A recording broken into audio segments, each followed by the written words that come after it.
So let's start with PTSD and how PTSD is seen from the world and how this actually is a spiritual attack. Post-traumatic stress disorder is when trauma is lingering and replaying in someone's mind because they experienced something that was traumatic in the past, and this trauma continues to linger not only in their present, but then the trauma projects itself into the future and makes the person scared that the same trauma or something similar will happen again in their lives. But here's the thing, traumas can't linger. A traumatic experience was an event that happened at a certain point of time. So that same event does not have the scientific ability to actually repeat itself over and over and over and over again. It does, however, have the spiritual capacity to seem like it's playing out over and over and over again.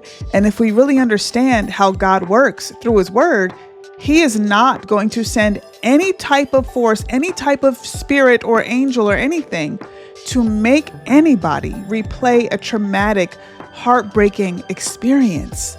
That's not how God moves. So if we know that, we know scientifically it's completely impossible for something to repeat itself like Groundhog Day. And if we know that PTSD can actually cause night tremors, nightmares, all types of flashbacks in our minds, all types of thoughts, all types of fear. And if we know God didn't give us a spirit of fear, then we know that this is coming from a demonic source, a source that wants the person to be tormented by this event that already happened. It was a one-time thing.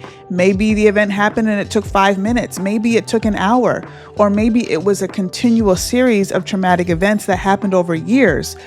But the fact that the event stopped in time, that means it's over.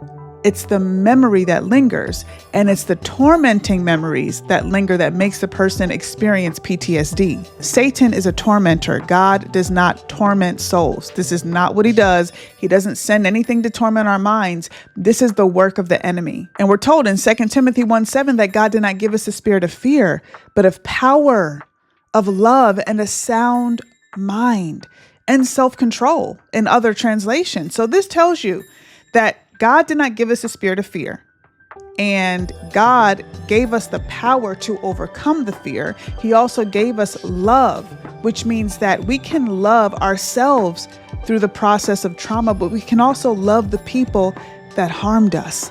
God actually is calling us and gives us the spiritual capacity to love and forgive those that have traumatized us. And even though this can be a journey and a process for people, it doesn't just happen overnight. It shows us what God has given us the capacity for.